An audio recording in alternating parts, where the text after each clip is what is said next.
My talk today is on functional surfaces and interfaces in biology. I'm a biologist by training, and I'm afraid I will be not able to show you the beauty of equations you've seen in the course of last days, but I hope I will show you the beauty of structures and solution in the nature, and maybe inspire you a little bit to shift your activities in this direction, because for me personally it's a very exciting field.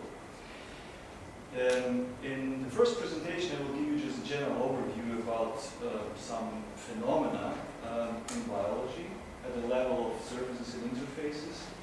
And then in the next presentation I will discuss some contact problems like adhesion or adhesion enhancement, adhesion reduction, and then adhesion, friction enhancement and friction reduction. So we will discuss a little bit contact systems in biology. But before I start my introduction, maybe very general definition about surfaces and interfaces. Because we normally meet in the literature both terms, and the question is, what is the difference if we speak about surface and if we speak about the interface? Normally, at least in biology, we speak about surfaces if we consider just one surface as such without any kind of interaction with another surface or with the rest of the world. And we speak about the interfaces if we consider them in relationship with the environment or with another surface.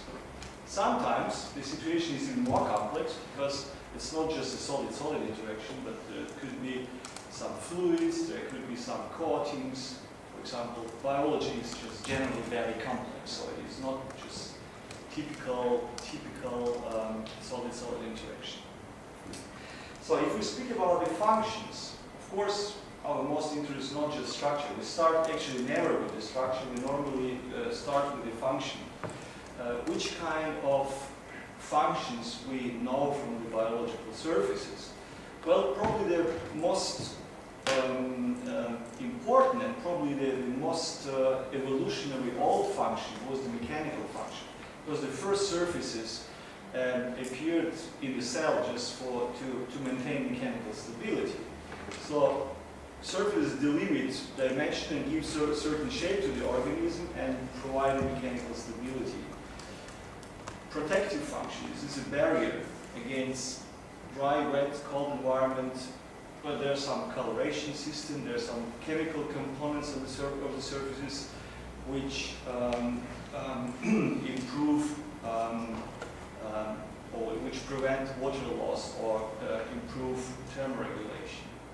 Transporting. Many surfaces, they have to have something, some pores or some channels which can passively or actively transport some secretions or some substances through the surface. In some animals, surfaces play a role as a kind of storage. They store some waste material, and for example, some animal can hatch and abandon their skin, and by abandoning skin, they also threw away some waste products. Sensory. Many surfaces have some implemented sensory organs, so-called sensilla, which could be thermo, mechano, or chemoreceptors. Well, optical, they have, of course, some of them, they have also some optical properties like light transmission or light reflection. Some biological surfaces, they have very elaborate physical coloration system. I will give you a couple of examples just in 2 minutes. And of course, all these physical properties are involved in diverse communication systems, in animals especially. And there are a lot of other properties. And if we discuss these other properties, they are especially interesting in our research,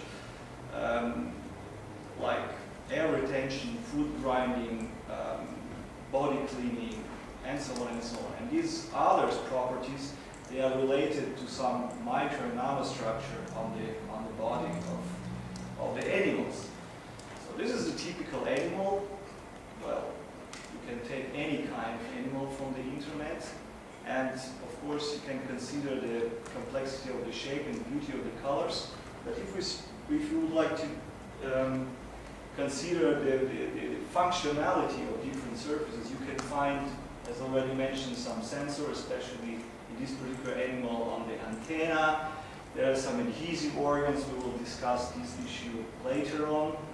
There are some surfaces which provide drag reduction during flight or during swimming in the aquatic animals. Especially well, for this particular animal, it's not very fast animal, so that's why it's not related, but there are some animals which are really, really fast. Optical system, light transmission is an important question, or light reflection. Then within the joints, of course, friction reduction is an important function, and there are different solutions for that. We'll discuss it later on. In the mouth part, which are specialized for grinding, the reduction of the wear, reduction of the abrasion is an important question, and it is also solved due to specific material design of the surface. Sound generation is the topic. Well, in different animals there are different systems to generate sound. Respiration and different filtering, micro and nano filtering systems, especially in insects, it's very important because they breed through several so-called spiracles, which bring oxygen directly to every single cell, and that's why they should be protected from the moisture, from different micro and nano particles. So they have a very elaborate filtering system in order to filter the air. Well, thermoregulation is also an important question. Coloration pattern. Well, self-cleaning, lotus effect. You're probably aware about this recent development in such bio-inspired technology. But self-cleaning is not only known for plants, but also for many animals. Well, as I already mentioned, the key of most of these systems is related to the geometry, less to the chemistry of the surface, but most to the geometry at the micro and nano scale. If you consider some technological system, you see the same kind of requirement or same kind of function, and of course there is a question, can we learn something from this system or that system? So that's what we call biomimetics. But if you compare biological surfaces with the technological surfaces, there are some, of course, similarities, but there are many differences.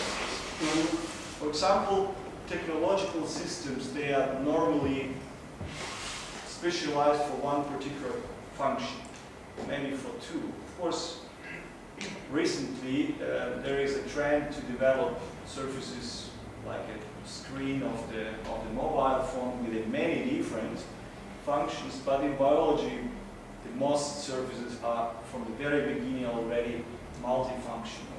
So we have to keep that in mind, that in biology we can never speak about the function.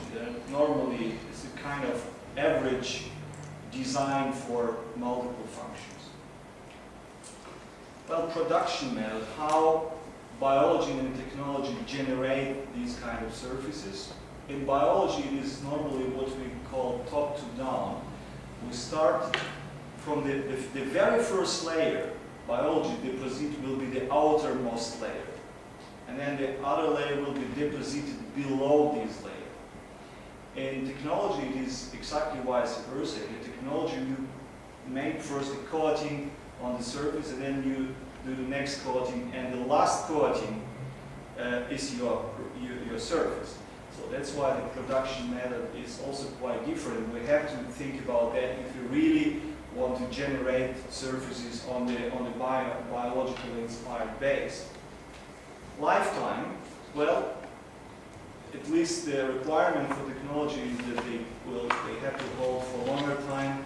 In biology, the lifetime is short, so we have to think all the time about that even this nice elaborate gecko feet, they maybe hold 1 month, or maybe even less. So the nature will renew all this system continuously. So that's why we have to think about specific application if we really want to design something by inspired.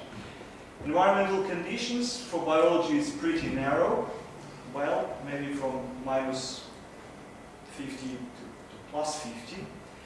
For technology, of course, this range, at least for some applications, should be much wider, so it can bring, of course, additional complications. Adaptability in biology, because these systems are normally living, and if we speak about surfaces, they are penetrated by channels and can change the properties, if you want, online or on the fly. In the technology, the adaptability of the surfaces is pretty weak. They cannot be repaired. They cannot change the properties, at least not that fast. Well, very tempting property of biological surface that degradability or recyclability is pretty high, and technology it is pretty low. Well, if we work together with the people from engineering, maybe you mostly came from engineering, it's just a slide for you to understand probably the chance, how can we come together, the engineers and biologists.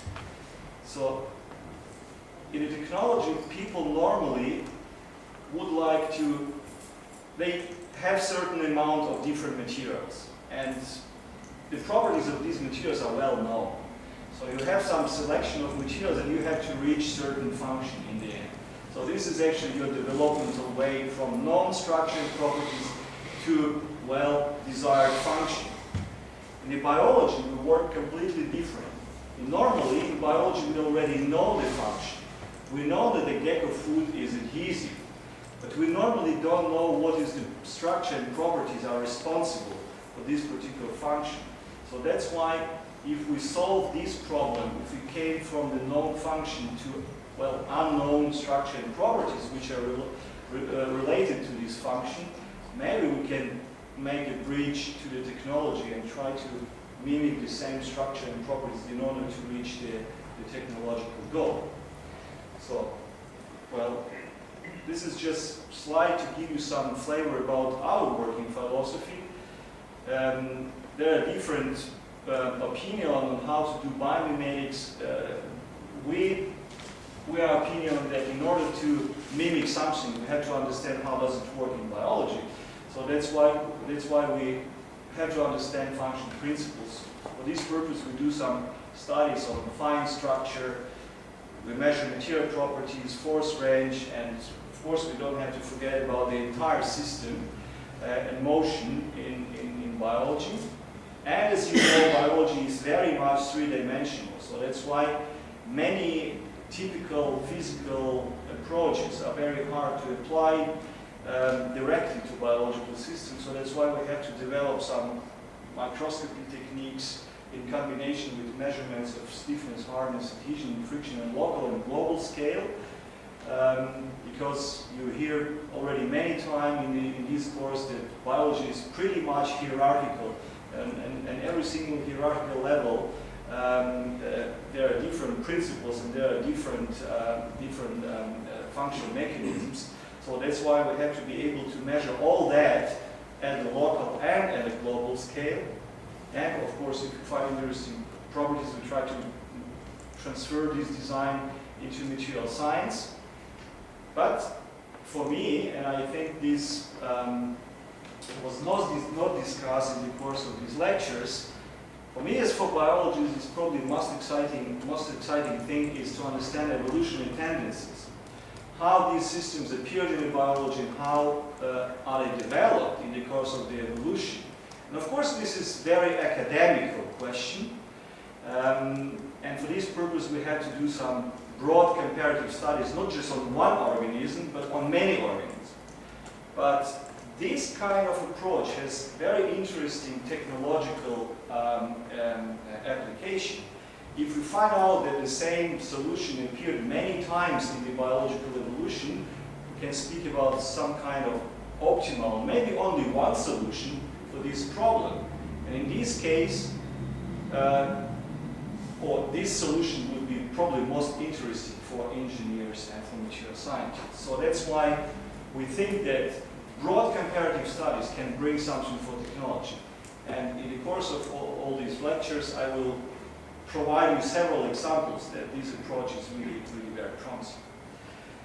So if we speak about surface phenomena, which I already listed in one of my previous slides, the interesting thing is that if we understand some mechanism behind some of these problems, we probably can design systems not only with these properties, but also with kind of reverse properties. So if we understand how surfaces adhere to each other, which mechanisms are behind certain adhesive system, we can probably also understand how to design anti-adhesive systems, or friction, anti-friction, anti-wear, controllable wear, lubrication, anti-aquaplaning, and so on and so on.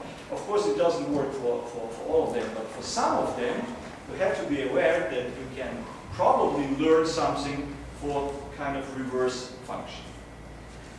Well, in our work, we have produced very many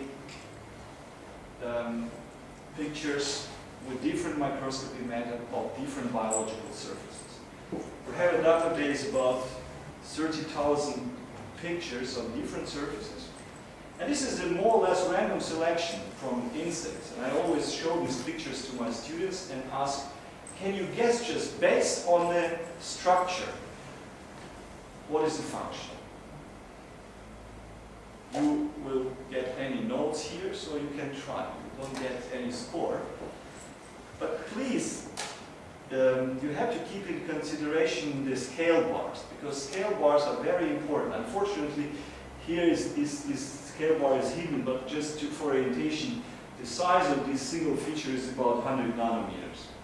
So you have if you work with a scale electron microscope, you very quickly forget about the real size of the features. You just see structures and you get excited. But if we speak about function, we have to, of course, consider the size, the particular size of these elements. So any ideas? Okay. Well, let's start with this surface. This is the kind of surface which have anisotropic friction in the joints of some insects, because you see that on one side is hexagonal structures, they are a little bit elevated. This surface is from the wing of the fly. This surface provides drag reduction in the wing of the fly, because these little hairs are oriented in one direction and build kind of ridges which will guide the air in one particular direction. Well, this surface has something to do with the optics. This is a kind of anti-reflector on the eyes of some butterflies and some flies. This is a kind of super hydrophobic surface which we found in some beetles which live in very dirty environment. These beetles live in the dung of vertebrate animals, so they live in the moisture and in very dirty environment, but stay always clean, because the surface is hydrophobic and has several hierarchical levels preventing wettability and of course preventing get dirty. These two systems have to do something with filtering. This kind of filter. This filter is even with a changeable size of the pores. These animals, this is the fly, so-called fly labellum. I will show you just in a few slides as an example. This is the microsystem which can change the size of the pores depending on the internal pressure inside of the structure. This system looks like a Velcro, but the question is, what is the counterpart? This is the Velcro to keep little air bubble underwater. This is a kind of so-called plastron in aquatic animals which still breathe with the air. So they just take the portion of the air underwater and use it for breathing. So that's why there are different solutions for this particular problem, but one of them to make a sort of micro velcro. Okay, well, this is a part of this system. So just I will give you flavor about a few of these randomly, more or less randomly selected systems. This is the anti-reflector from the insect eye surfaces. And the question is, this is the single eyes of the fly, and you see these little bumps on the surface. And from the, well, very common sense and common logic, you would say that if you create some roughness on the surface, you will definitely decrease transparency of the surface. This is what we know from the everyday life. If we grind on the glass surface, if we create some roughness on the surface, light will be more reflected than transmitted. But in this case, something different is happening, because these structures, they are smaller than the wavelength of the visible light, and normally the reflection is happening at the boundary between two media with different refractive index. So the trick here is that by having these little bumps which are smaller than the wavelength of light, animals create sort of transient or transitional medium between air and solid material of the eye. And that's why there is no border between these two media, and that's why the light will be less reflected and more transmitted through this kind of gradient between air and solid body. Well, some animals, they use different structures for create certain coloration effects. For example, these animals, for example, for European is well known, is one of the butterflies, but which is white to our eyes. We don't see any difference between male and female, but if you go in the scanning electron microscope, you see that female scales on the wing, they don't have these little kind of particles. And the male scales, they are decorated by little particles which are again in the range of 100 to 200 nanometers, and they contain so-called pteridine. This is a specific protein which has a stronger UV reflectance and lesser reflectance of the visible light. So that's why the animals are capable of detecting UV light. And that's why they can, for many predators, they look white, but for conspecific animals, they can recognize males and females. Now, this is probably the most known example of the morpho butterflies. They have different tricks to have this bright blue color. And the trick here is that the single scales, if you make a section through the scale, they have a kind of Christmas tree structure, which can be interpreted as a layers, or as a nanoscopic layers of cuticle, of chitin protein composite, with the air in between. And you can imagine that this material will have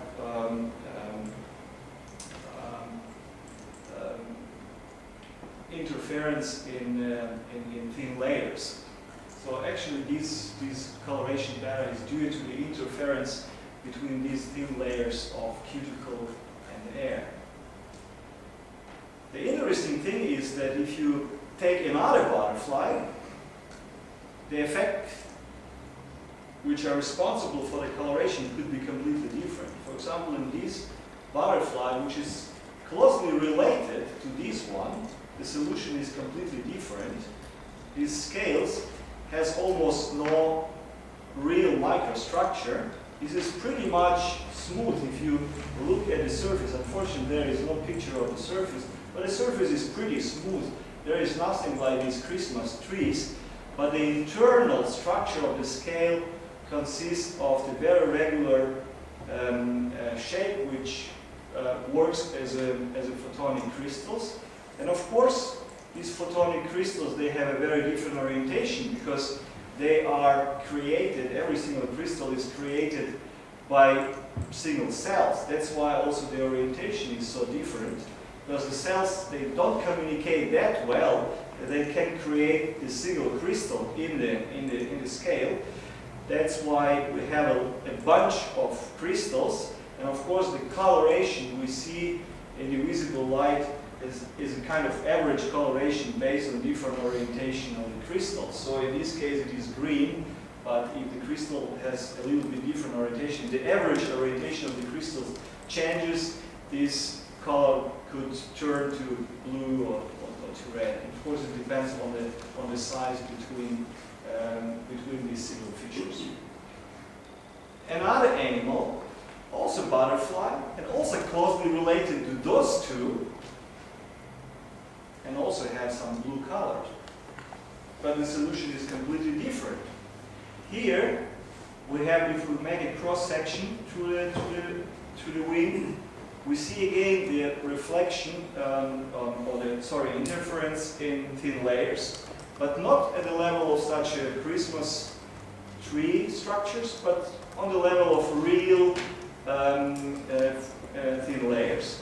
But in addition to that, there is structures in the form of ridges which additionally contribute to diffraction. So here we have a kind of combination with the interference in thin layers plus some diffraction effect. And again, same material, more or less same animal group, but just based on the geometry, one can create very different effects. Another animal group, but still we are staying with insects. This is dragonfly. And this is the male dragonfly. And if these animals hatch from the larva, they have a normally very dark coloration. They are more or less black. But these male of dragonflies, they normally spend a lot of time on their territory and chasing females and hunting. And they can sit many hours, especially exposed to the very strong sunlight. So they use for the thermoregulation some wax crystals, which appear approximately after 5 to 7 days after hatching on the surface through very thin porous channels in the cuticle, and the entire surface become a little bit whitish and bluish. And also this kind of structure, they reflect very strongly UV. So these animals are protected against UV and against the heat. Well, this is this filtration system of the fly labellum. You've definitely seen flies sucking fluid, some sugar solution or some nectar. So this is the tongue of the fly, if you want. And here in the middle there are some so-called prestomal teeth, the really very stiff and hard structures which can grind on the surface. In the middle you see some opening, so the fly can also grind on the surface and then also provide some spit in the surface, some fluid, in order to digest it externally and then suck it in. And in order to prevent suction of such little particles, there is a very elaborate filter system. So if you look at this region, you see channels which have some openings, And if you look in a higher magnification, these openings can be regulated by changing, well, the diameter of the channel. So this is solved in a very clever way. And by the way, the structures, of course it is not nano, but it is pretty much micro.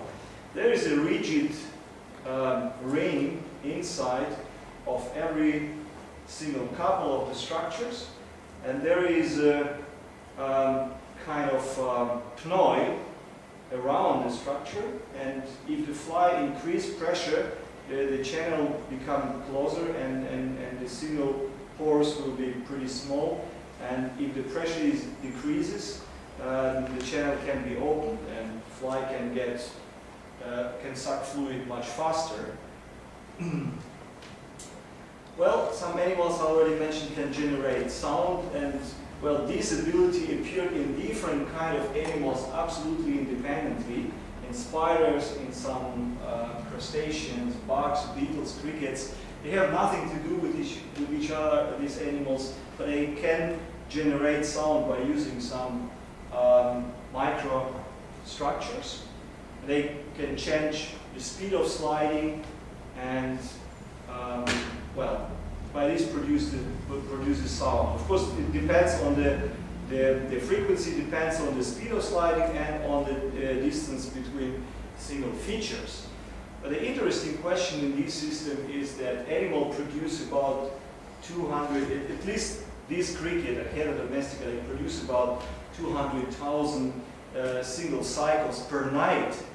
And if you check this in a scanning microscope, these structures, after 1 month of such a singing, they still remain undamaged. The question is what is behind the material properties. And this material has a kind of hardening at the surface. It is layered as a kind of radiated material. At the surface, it is kind of hardening, and in the deeper layer there is layers of chitin protein fibers. Sorry, can you assume there is kind of a sharpening effect, something like that? I don't think so. There is no sharpening. These side structures, they probably are not in contact. They probably work as a kind of resonator. We believe that the contact between this plectrum and file happen here in the middle, but the side structure, they are not in contact. They are just vibrating and resonating. Okay. Well, surface-related biomechanics. If we speak about biomechanics, there are different branches, even within the biomechanics, like biological material, structure and system, beams, columns, living in motion fluids, plants and animals in winds and fluids, ecomechanics, locomotion, microsystem, and so on and so on. And if you think about for which branches in biomechanics the information about surfaces is important, then I would say almost for all of them, of course including beams and columns, just large-scale biomechanics doesn't, well, consider surfaces.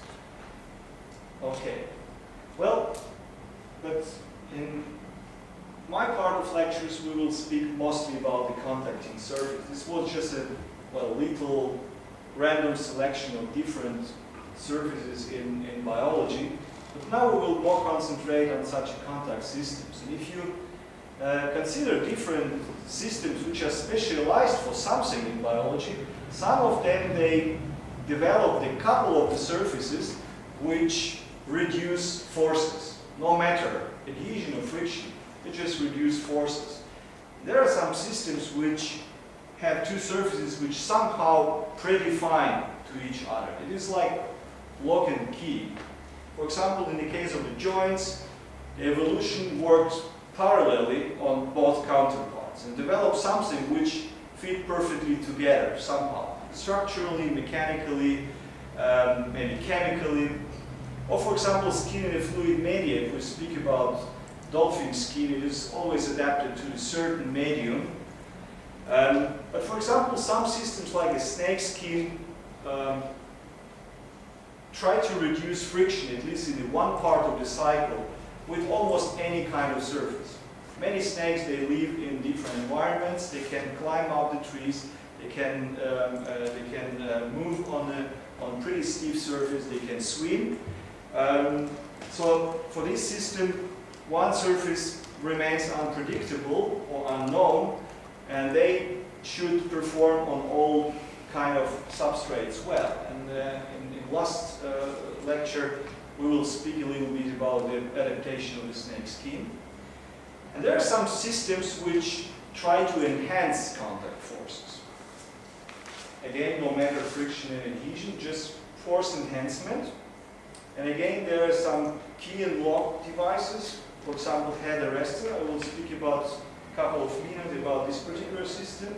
And some other locking devices on the body of animals, which can interlock two body parts, or can interlock, for example, male on the female, or female on the male. So there some interlocking mechanisms.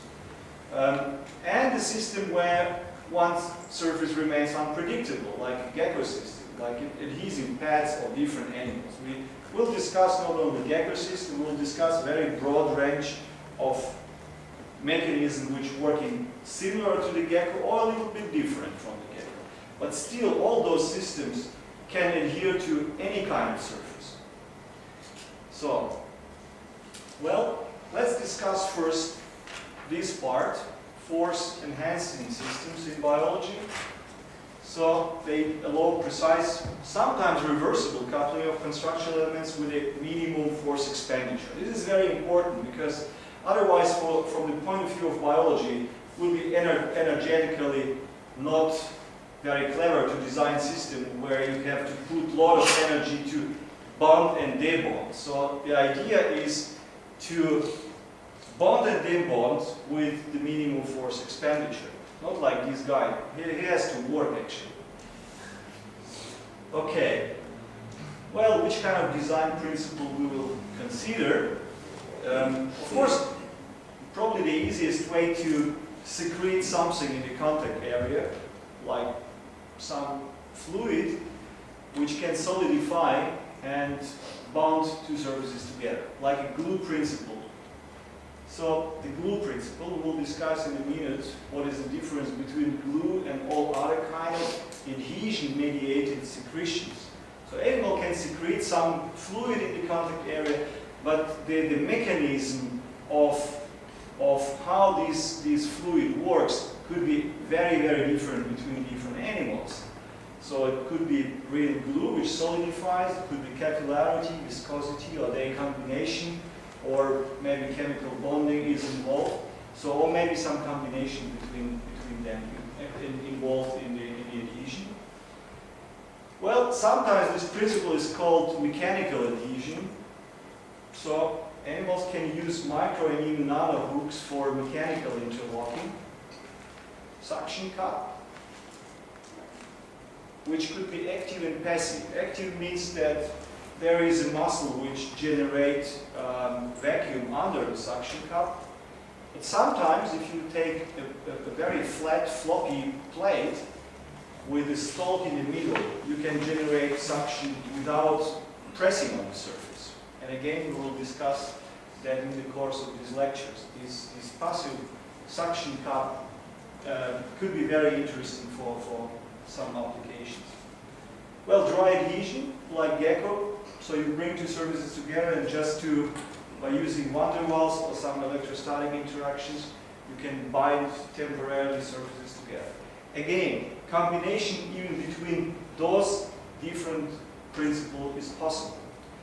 So that's why in biology it's very difficult to divide all these principles. So you will see in the course of these lectures how complex and how many different combinations are generally possible. Okay. Well, if we speak about adhesion from the mechanical point of view, we can discuss three different types of it, like permanent adhesion, which normally involves secretion of kind of cement. So these guys, they will stick forever to the surface. They cannot move. There is a temporary adhesion.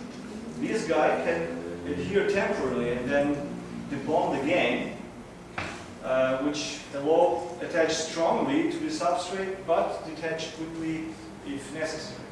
There is a third possibility which people call transitory or transitional adhesion, which permits simultaneous attachment while the animal moves along the substrate. You've definitely seen some snails which remain adhering all the time, but they can, while they adhere, they can move. And well, this is something maybe more for biologists, but I think from this kind of slides maybe you can guess some interesting application. What is the biological function of adhesion? Well, one possibility is to adhere to the substrate. So these eggs of the animal are attached, by the way, to the lotus effect plant. This plant is absolutely anti-adhesive, but these eggs adhere perfectly to it. We can discuss later on what is behind this principle. There is some specific glue which can enter this hierarchical structure of the wax. Or, for example, this is the binding point of the spider. This is the drag line. This is the spider silk we discussed in the last lecture. But around this drag line, there is another kind of silk which has a strong adhesive properties to the substrate and which build a kind of, well, if you want, well, mushroom-like shape. We will discuss that also in one of the lectures. Why the mushroom-like shape is so important to keep adhesion stable. Well, this is some spigots which produce this. Attachment to the substrate is an important issue. Some animals, they are parasites and they have to adhere to the surface of the other animal, or phoresia. This is also a very interesting mechanism. These animals could be not necessarily parasitic. They can adhere temporarily, just move using, or just they can be transported by some other animals from point A to point B, and then they can debond from the animal. So they don't suck, they don't hurt the animal, they just use it as a transport medium. Copulation is very important. It is so important that even on the nanostructural level of organization of these adhesive pads in beetles, there are some differences between males and females. We will discuss that too. Predation. Some animals well, have some attachment devices to capture specific prey.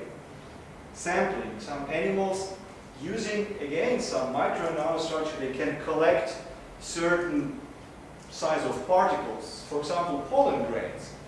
If you consider the hairs on the bee surface, they have very specific shape, they have very specific design in order to capture pollen grains of certain size and certain shape. And of course, interlocking of body parts. This is, by the way, quite little hooks, 100 microns. It's not nano, but some little flies and some bees, they bind the fore and hind wing together in order to make a joint which is very strong in this direction, but they can slide in this direction. Because if you have the wings, then wings are rotating around two different axes. So if you would like to bind the wings together, you have to have a sliding joint which is mobile, but holds two wings together in this direction. And this is one of possible mechanisms to do that. Maybe it's interesting for micro electromechanical systems. So okay, so just a quick overview about different attachment devices.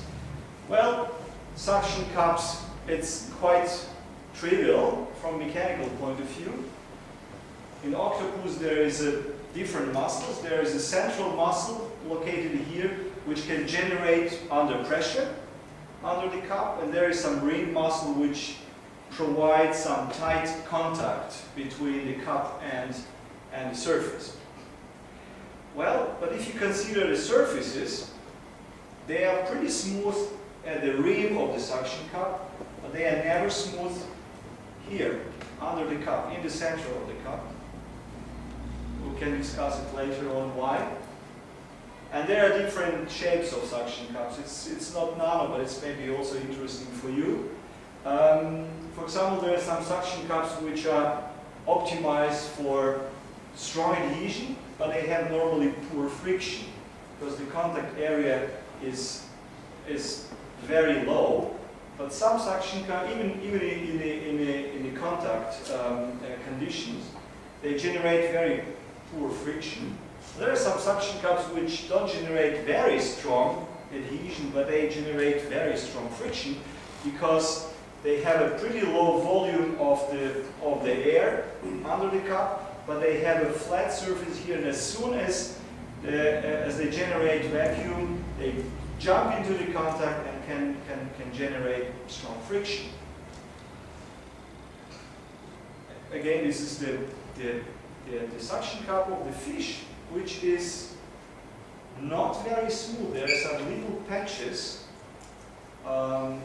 with unknown function. And the function of these patches is generate solid-solid contact. So they just, by the combination of these little patches, the water will be pressed out in the cavities, and these animals can better generate solid-solid and especially very quickly generate solid-solid contact. And if you would like to improve the friction of such suction cups, it is a good idea to provide this part of the cup with little bumps which will generate stronger friction if you need a friction. For some processes you need a strong friction, not only strong adhesion. And of course you can improve friction by increasing difference in the pressure, but for some application you don't allow to do that, because if you have a very thin metal film, you can destroy it by increasing pressure, but you have to move in the lateral direction very fast. So by adapting or by using such nano and micro structure, you can improve friction. But again, we can discuss it later. Another interesting example of suction cup from nature is, for example, some aquatic beetles. They adhere using suction cups to the females. And the interesting thing here is they have a kind of gradient. They have a different size of suction cups because females select the male based on their ability to adhere well. That's why females generate some roughness on the surface of the back, and by generating certain roughness, they select the best male. That's why the male generated also in the evolution different size of the suction cups in order to adhere to almost any kind of rough surface underwater. So there is a really huge suction cups, a little bit smaller, and if you look on the size of these little suction cups, there is a gradient from proximal, from this part of the foot, to the distal. They become much smaller to the end of the foot. So there is a real gradient of the size of suction cups. Another mechanical principle, how to interlock two surfaces with each other, just based on a purely mechanical principle. Everybody knows just bird feather. This is probably the most trivial system everybody knows, but I don't know if you ask yourself if you